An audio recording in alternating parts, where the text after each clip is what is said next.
amado Pai. Pai do nosso Senhor e Salvador Jesus Cristo, Senhor, estamos alegres porque até aqui, Pai, o Senhor tem falado através dos louvores, das orações, mas é necessário, Senhor, uma vez mais, ouvirmos a Tua voz através da Tua santa palavra. E esta noite, o Senhor enviaste Teu servo, o presbítero Gelson, Senhor, que terá essa responsabilidade. E como igreja, Pai, nós abençoamos a vida dele e lhe pedimos que o Senhor o use mais uma vez como o Senhor tem usado, com sabedoria, com autoridade, com intrepidez, e que cada palavra, Pai, que sair dos lábios do Teu servo possa encontrar, Senhor, um coração receptivo, independente que seja aqui dentro, ou passar pela rua, ou canse deste aparelho, que a Tua vontade, a Tua obra seja feita, porque tudo é, Senhor, para a honra e a glória do Teu nome, é o que nós lhe agradecemos, em nome de Jesus. Amém. Graças a Deus. Amém.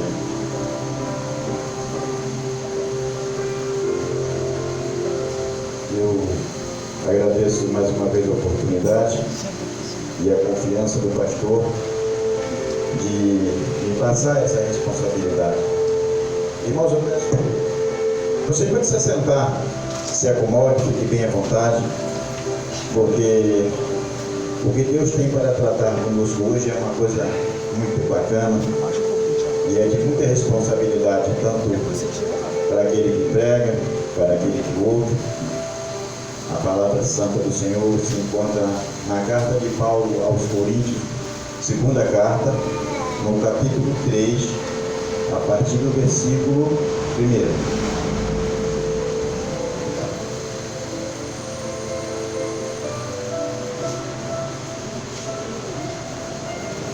Segunda carta de Paulo aos Coríntios, capítulo 3.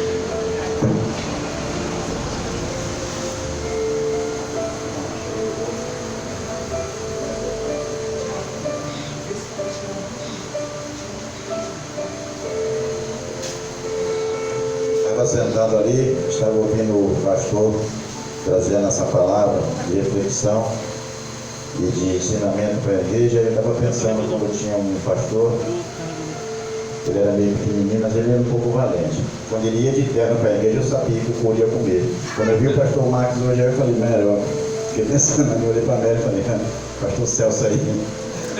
É sempre assim, o pastor vem para a igreja de terno, você pode esperar. Puxão de orelha, alguma coisa vai acontecer. Todos achamos, irmão? Amém. Vamos ler em nome de Jesus, para ganhar um pouco de tempo. Começamos, porventura, outra vez a recomendar-nos a nós mesmos, ou temos necessidade, como alguns, de carta de recomendação para vós outros, ou de vós? Vós sois a nossa carta, escrita em nosso coração, conhecida e lida por todos os homens, estando já manifestos como carta de Cristo, produzida pelo nosso ministério, escrita não com tinta, mas pelo Espírito do Deus vivente, não em tábuas de pedra, mas em tábuas de carne, isto é, nos corações. E é por intermédio de Cristo que temos tal confiança em Deus, não que por nós mesmos sejamos capazes de pensar alguma coisa, como se partisse de nós. Pelo contrário, a nossa suficiência vem de Deus, o qual nos habilitou para sermos ministros de uma nova aliança, não da letra, mas do Espírito. Porque a letra mata, mas o Espírito vivifica. E se o ministério da morte, gravada com letras em pedras, se revestiu de glória, a ponto de os filhos de Israel não puderem fitar a face de Moisés por causa da glória do seu rosto, ainda que desvanecente, como não será de maior glória o ministério do Espírito? Porque se o ministério da condenação foi glória, e muito maior proporção será glorioso o ministério da justiça. Porquanto, na verdade, o que outrora foi glorificado neste respeito já não resplandece diante da atual sobreexcelente glória. Porque se o que se desvanecia teve sua glória, muito mais glória tem o que é permanente. Amém? Louvado, exaltado é o nome do nosso Senhor e Salvador Jesus Cristo. Irmãos, a gente está falando, quer dizer, Paulo está falando sobre carta de recomendação.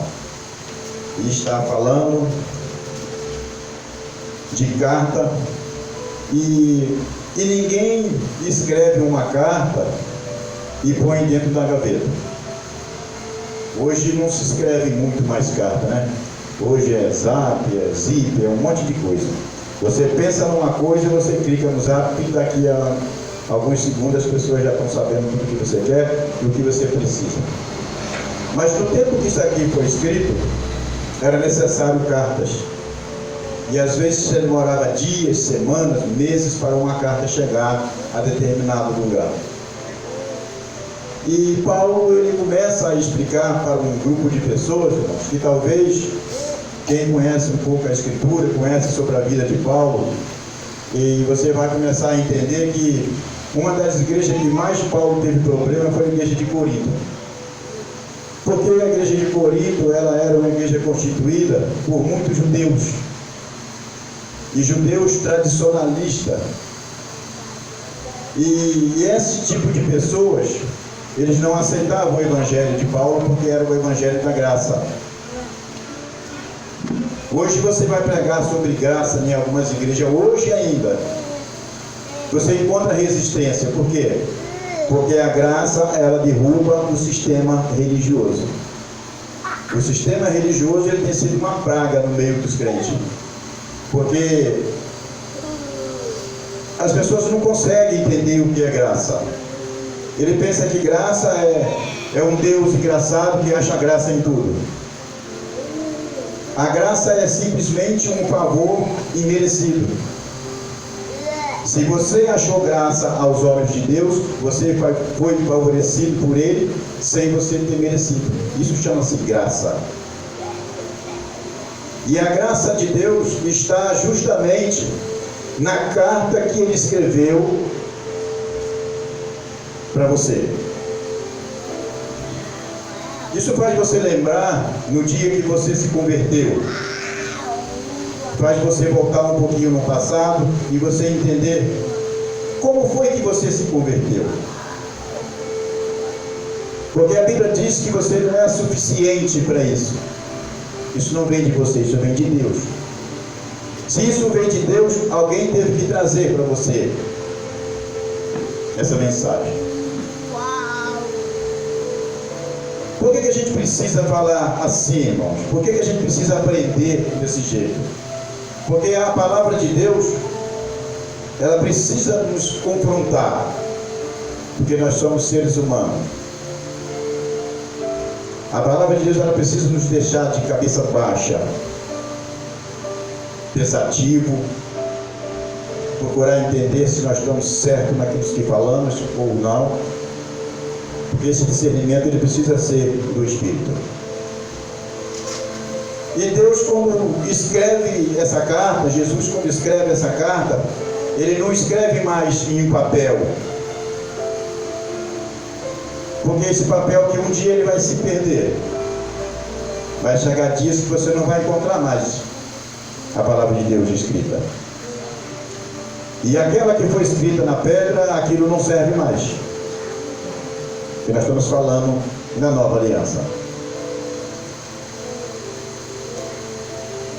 E o apóstolo Paulo, no versículo, no texto anterior, ele fala que nós devemos exalar o perfume de Cristo.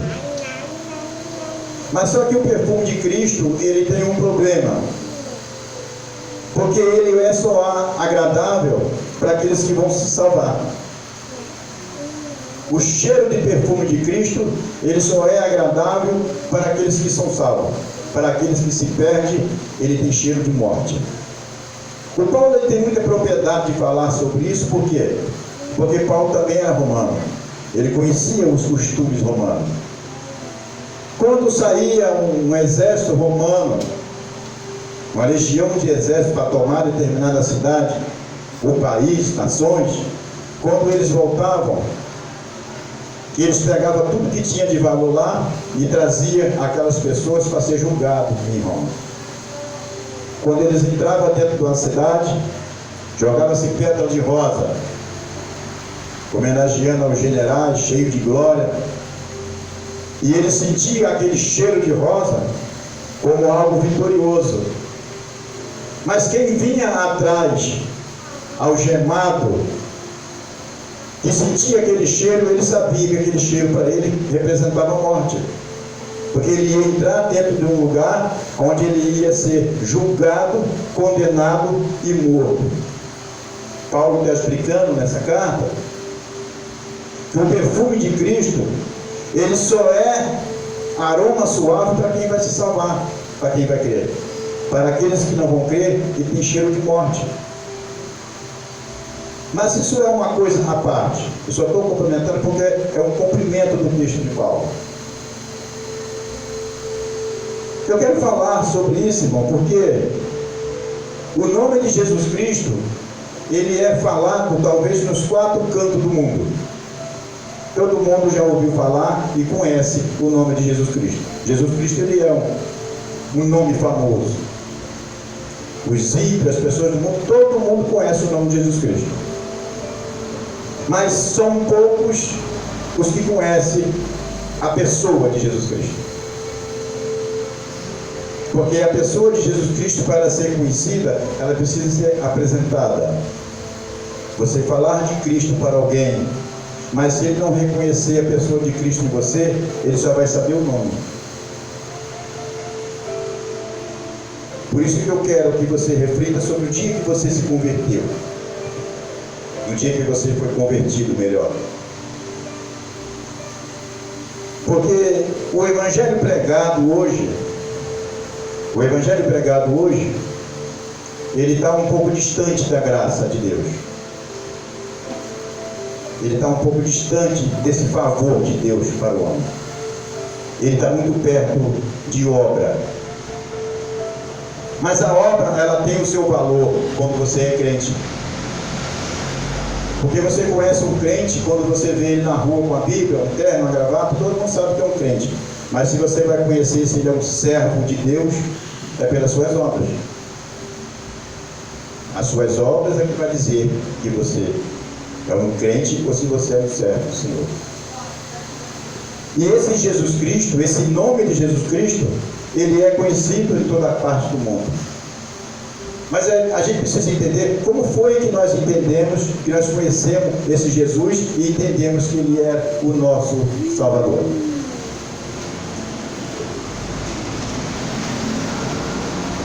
Porque a responsabilidade, irmão, de quem prega o Evangelho é muito grande. Por quê?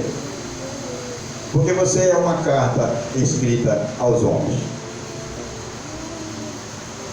Como aqueles que pregaram para você foi uma carta para que você entendesse quem era Jesus, você precisa ser para alguém. Porque quando você é uma carta escrita e que você é interessada a alguém, porque você sendo uma carta, você não vai a determinado lugar sozinho. Você precisa ser enviado. E está lá o nome pelo lado de fora da carta. Enviada por Jesus. Mas se você pega essa carta e entrega a uma pessoa, e a pessoa sabe, essa carta é de Jesus, mas se você não abre e vê o que está escrito dentro, ela vai ser apenas uma carta com o nome escrito. Ela veio de Jesus. E eu quero contar para vocês uma história que vai ajudar, como me ajudou a refletir sobre algumas coisas. Existia uma cidade no interior, que na cidade sempre tem algumas pessoas que vivem na rua, mendigos principalmente, pessoas que bebem bastante, e essas pessoas passam a ser pessoas largadas na rua. Não tem onde dormir, uma marquise igual aquela ali, tudo que ele precisa, um pedaço de papelão, um cachorro e uma garrafinha de pinga. É tudo que o mendigo precisa. para ser feliz. Todo lugar que a gente passa, a gente vê isso. E está ali ele feliz da vida. E nessa cidade que esse menino morava, que esse rapaz morava, existiam muitos crentes. Não eram poucos os crentes que tinha ali. E ele contava que todas as pessoas que pregavam para ele o Evangelho, chegavam para ele e falavam assim: cara, olha para a tua vida. Olha quem você é. Poxa, você vivendo no meio desses cachorros, bebendo todo dia. Você não toma um banho, você não faz nada. Cara, você precisa de Jesus. Você precisa se converter. Jesus, ele tem um plano para a tua vida. E ele ficava com aquilo na cabeça. E foi passando o tempo, vinha um outro, pregava o Evangelho para ele e falava: rapaz, você precisa sair dessa vida. Você deve ter uma família, você não apareceu aí por um acaso. Você veio de algum lugar. E falava de Jesus para ele e ia embora. E a vida toda passou aquilo. Aí certo dia apareceu um grupo de missionários nessa cidade e fizeram um acampamento num campo de futebol. E todo dia de tarde ele saía pregando o Evangelho pela cidade. E os crentes que moravam naquela cidade ficou preocupados olhando para aquilo. Aí quando foi um dia de tardezinho, estava chovendo, fazendo um frio danado, eles vieram andando, já recolhendo o pessoal, e vinham para o acampamento. Aí passaram debaixo daquela marquise e olharam aquele mendigo e foram lá conversar com ele. E chegando lá, e falou o mendigo: ô rapaz, como é que você está? Tudo bem? Ele ficou: bem, não está não. Aí ele falou assim: eu vim aqui para falar de você, de uma coisa muito importante. Aí ele falou assim: cara, se for para falar de Jesus, nem adianta, porque todo mundo vem aqui e fala de Jesus para mim. Ele falou assim: não, eu não vou falar para você de Jesus.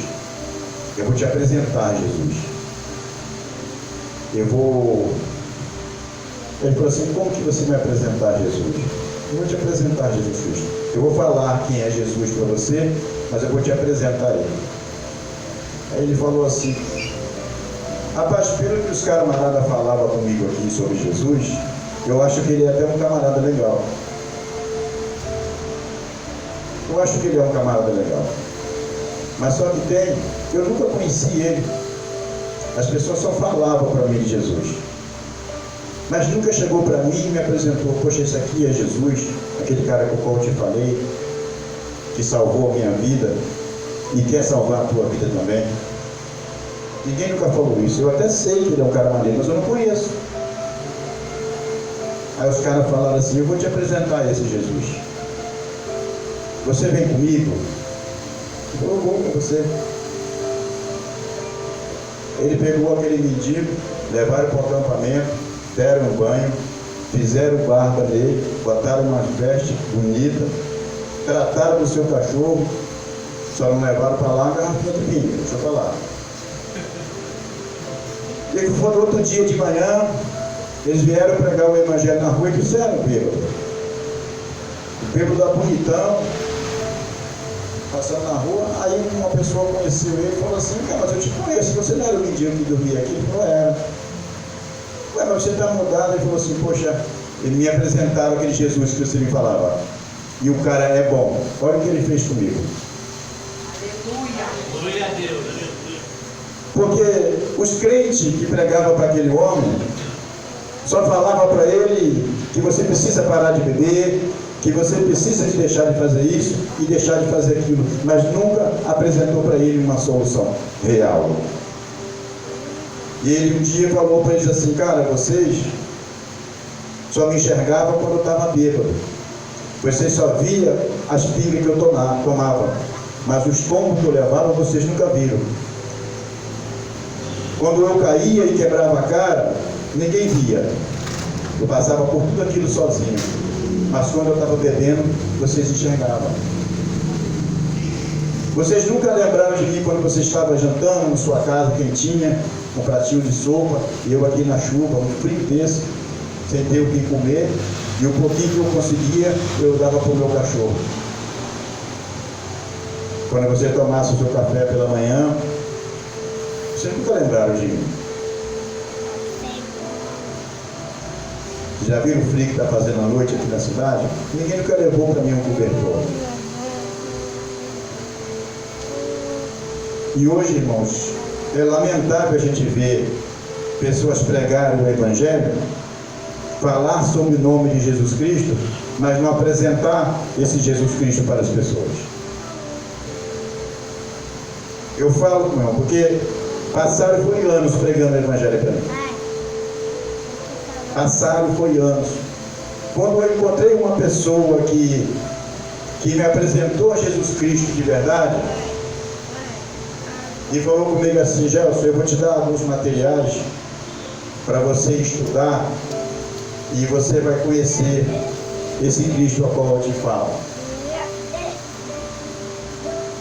E hoje a gente vê pessoas escolhendo quem é que vai ser salvo, ignorando algumas pessoas, porque acha que não tem mais jeito.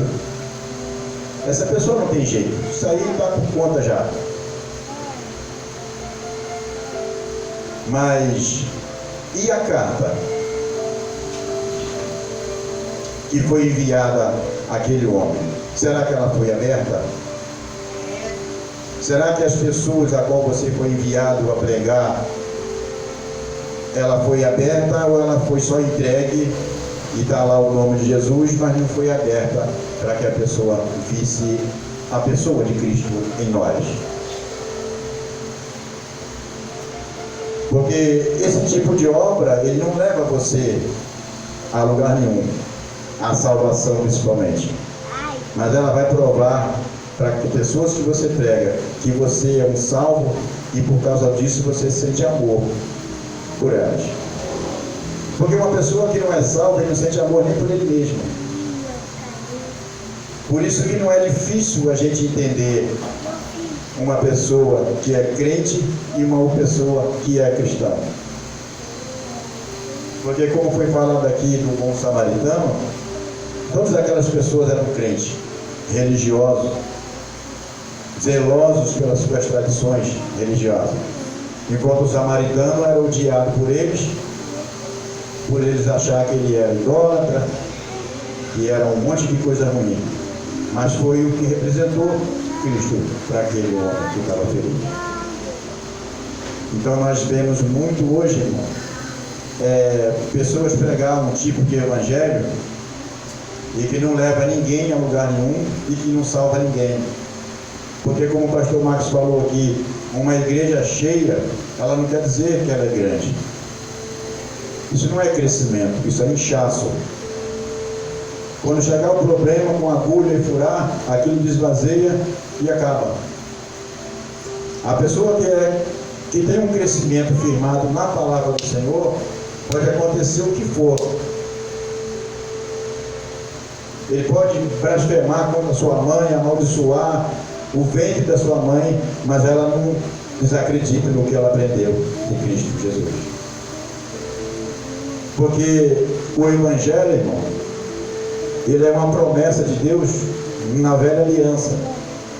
Porque Deus, quando fala para Ezequiel, que Ezequiel profetiza isso para o povo, o próprio Deus falando através dele, que ia chegar um dia que ele ia tirar o coração de pedra do homem, está simbolizando aquelas leis que matavam, ia colocar nele o coração de carne, sensível às tuas palavras, sensível às tuas leis, porque as leis de Deus, ela não tem nada a ver com o que foi escrito na pedra. A lei de Deus, ela está escrita no seu coração. Porque você pode ver pessoas que não conhecem nenhuma lei escrita em pedra ou em papel. Mães, por exemplo, que amam teus filhos, mesmo sem conhecer uma lei de proteção às crianças. Pessoas que respeitam os seus pais quando eles são idosos, mesmo sem conhecer o estatuto do idoso. Por que isso acontece? Porque as leis do Senhor, ela está escrita na tábua do seu coração, de carne sensível à lei do Senhor. É por isso que essa palavra, irmão, ela precisa atingir o nosso coração para ela surtir efeito. A palavra de Deus, ela tem um efeito muito forte em nossos corações, porque senão ela não tem nenhum valor.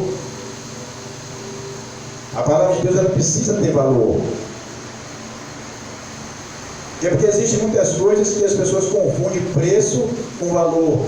Tem muitas coisas que têm preço, são muito caras, tem um valor financeiro muito grande. Vai comprar um carro daqui do pastor, é um carro caro, não é barato. A despesa do carro também não é pouca. Você ter um carro é como você ter outra família, a despesa é muito grande, eu sei que é. Não tenho carro, mas eu sei que dá despesa. São coisas que têm um custo muito caro. Mas tem coisas que não te custa nada, mas que tem muito valor. A tua salvação não te custou nada, mas ela não tem um preço, ela tem valor. Existem coisas que a gente guarda em casa, que se você for vender, não vale 10 centavos, mas ele tem um valor sentimental muito grande para você.